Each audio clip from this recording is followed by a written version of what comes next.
Hello students, today we are going to read lesson 1, A Letter to God from our English main course book named First Flight. आज हम हमारी English की जो main course book है जिसका name है first flight, उसका lesson 1 पढ़ेंगे जिसका टाइटल है ए लेटर टू गॉड। इस चैप्टर के माध्यम से हमें एक स्टोरी बताई गई है जिसका मेन कैरेक्टर है लेंचो। लेंचो जो कि एक हार्ड वर्किंग फार्मर है। लेंचो भगवान को एड्रेस करके एक लेटर के माध्यम से भगवान से मदद मांगता है। Let's read this lesson in detail. Before you read, they say faith can move mountains, but what should we put our faith in? This is the question this story delicately poses. Lencho is a farmer who writes a letter to God when his crops are ruined, asking for 100 pesos. Does Lencho's letter reach God? Does God send him the money? Think what your answers to these questions would be and guess how the story continues before you begin to read it. लोग कहते हैं कि आस्था mountain तक को भी हिला सकती है, परंतु हमें आस्था किस में रखनी चाहिए? यह प्रश्न जिसे यह कहानी बहुत ही ज़्यादा कोमलता के साथ हमारे सामने प्रेजेंट करती है।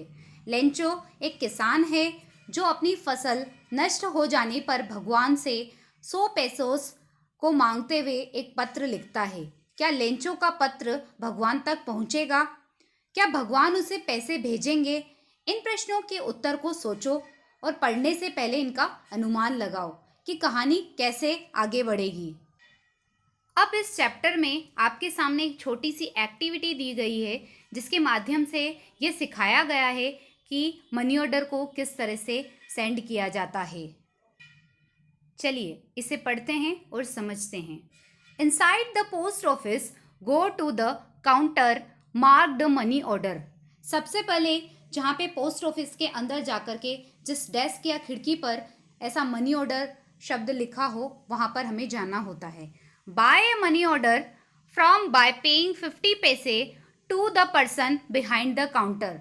फिर हम वहाँ जाकर के 50 पैसे देकर के जो व्यक्ति उस डेस्क या खिड़की के पीछे बैठा होता है एक मनी ऑर्डर का फॉर्म लेते हैं। Fill in the appropriate boxes in the form, preferably in block letters. फिर हम इस जो एक फॉर्मेट हमें दिया जाता है या एक फॉर्म दिया जाता है उसको हम ब्लॉक लेटर में भरते हैं। Pay the counter clerk the amount of money to be sent along with the charges. फिर उसके बाद हमें जितना पैसा भेजना होता है मनी ऑर्डर के थ्रू वो हम डेस्क के पीछे या खिड़की के पीछे जो व्यक्ति बैठा है उसे हम देते हैं। Take back the money order acknowledgement counter foil for your record. और फिर हम लोग एक प्रूफ के लिए जो हमने अभी मनी ऑर्डर किया है इसकी एक रिसिप्ट वहाँ से एक नकल के रूप में या रिसिप्ट हम प्रूफ के रूप में वहाँ से ले लेते हैं। इस प्रकार से हम मनी ऑर्डर के द्वारा पैसा किसी अन्य व्यक्ति तक पहुँचा सकते हैं। यहाँ पे एक मनी ऑर्डर का फॉर्म भी दिया हुआ है, आप इसे देख सकते हैं। इस तरह का एक फॉर्म होता है जिसको फिल करके हमें वहाँ पर पोस्ट ऑफिस में देना होता है। उसके साथ जितने पैसे हमें पहुँचाने होते हैं वो वहाँ पर जमा करवाने होते हैं।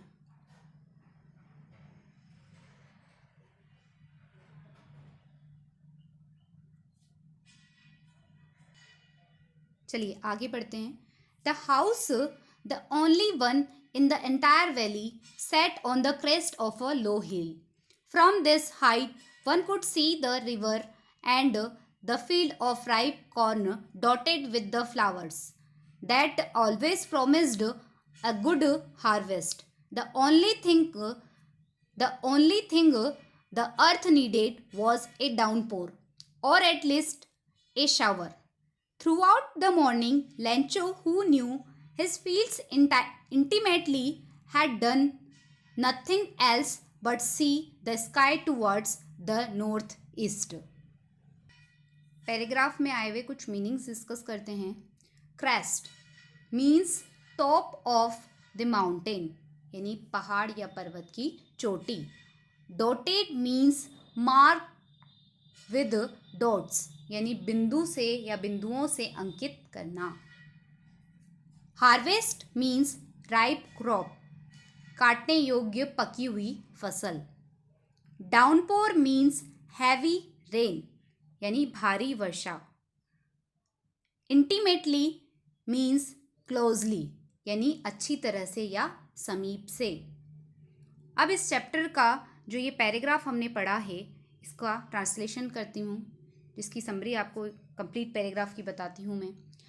घर जो कि पूरी घाटी में अकेला घर जो कि एक निचली पहाड़ी की चोटी पर बना हुआ था. इस ऊंचाई से नदी तक पकी फसल की खेत जिसमें जहाँ तहाँ पर बिंदुओं की तरह फूल उगे हुए थे ऐसा दिखाई दे रहा था. यह अच्छी फसल होने की एक आशा थी.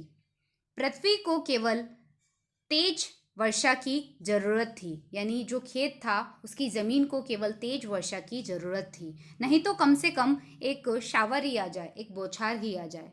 सुबह लेंचो ने जो कि अपने खेत से पूरी तरह से परिचित था वह नॉर्थ ईस्ट की ओर आकाश में देखने के सिवाय उसने उस दिन कुछ भी नहीं किया. Now we are really going to get some water, women. The woman was preparing supper, replied, Yes, God willing.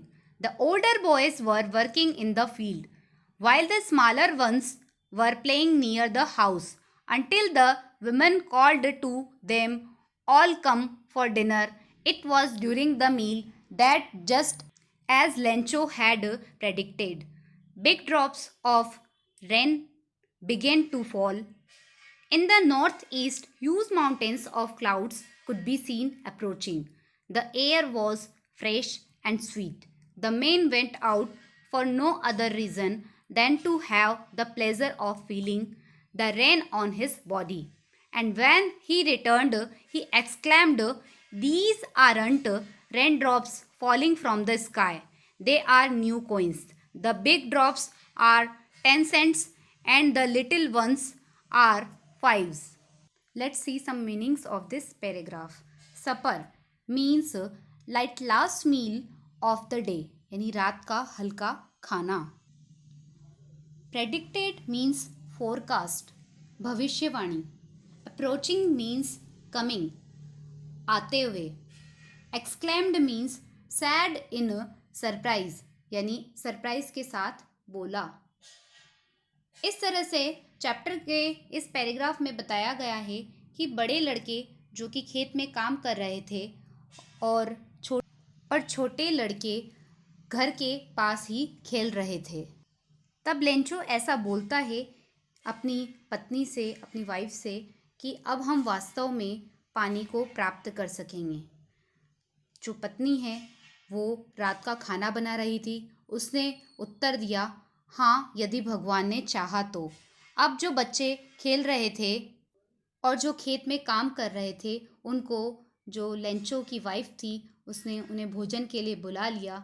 भोजन के दौरान जैसे कि लेंचो ने फोरकास्ट किया था, पूर्व अनुमान लगाया था, भविष्यवाणी की थी कि वर्षा की बड़ी बड़ी बूंदें अचानक से उस टाइम पे गिरने लगी.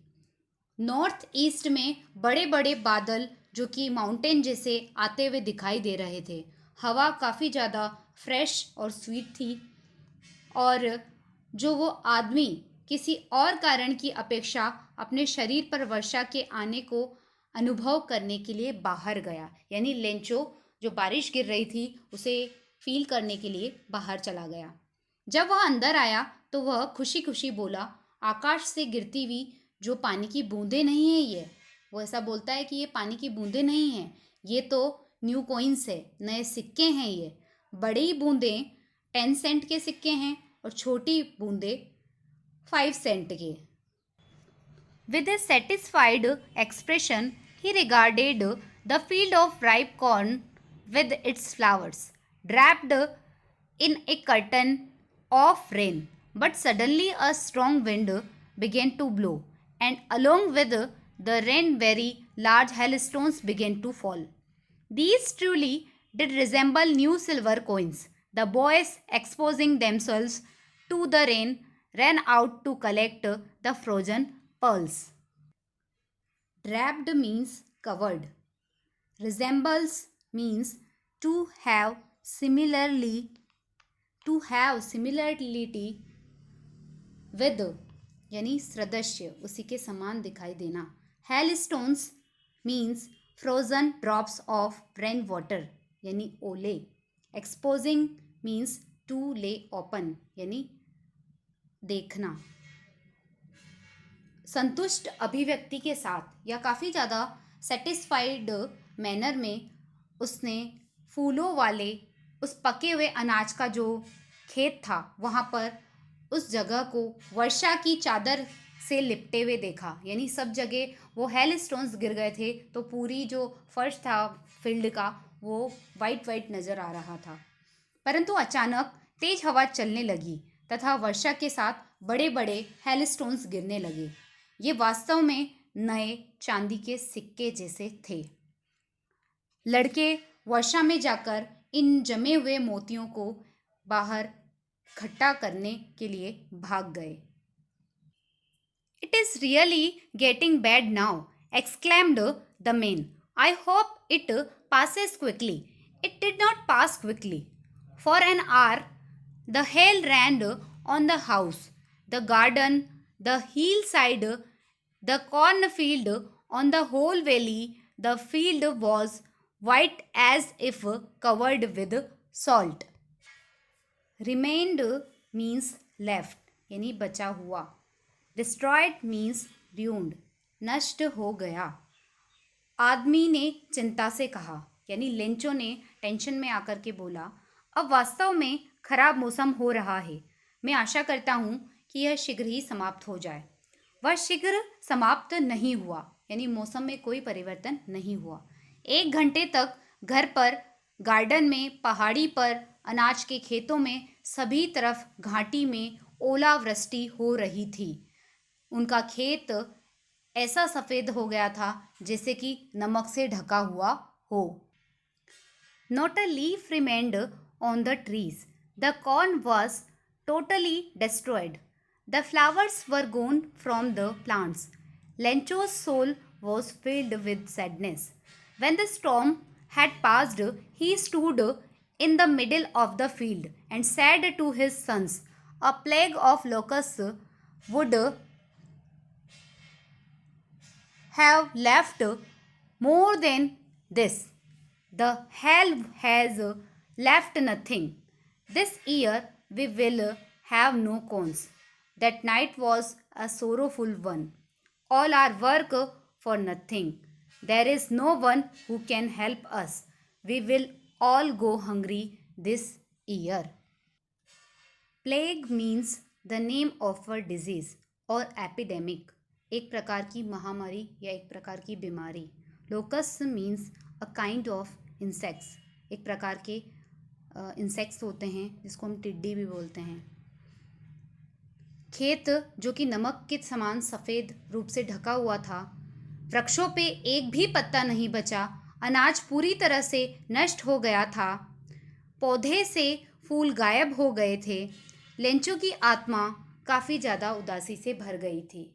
जब आंधी वहाँ से गुजर रही थी वह खेत में खड़ा था. उसके अपने ही पुत्रों ने कहा कि जो लोकस हैं, टिड्डी दल भी इतना ज़्यादा नुकसान नहीं करते हैं, वो भी इससे ज़्यादा छोड़ करके हमारे लिए छोड़ जाते हैं. यानी अनाज पे इतना ज़्यादा नुकसान नहीं होता है. इस वर्ष हमारे पास कोई अनाज नहीं होगा. वह रात बहुत उदासी से भरी हुई रात थी. हमारी सारी मेहनत व्यर्थ हो गई. कोई हमारी सहायता नहीं कर सकता. इस वर्ष हम सब भूखे रहेंगे. अब हम चैप्टर के बीच में कुछ ओरल कॉम्प्रिहेंशन चेक के लिए क्वेश्चंस दिए हुए हैं, उसे हम लोग डिस्कस करते हैं. What did Lencho hope for? Lencho को किस बात की होप थी या किस बात की वो आशा लगाए हुए था?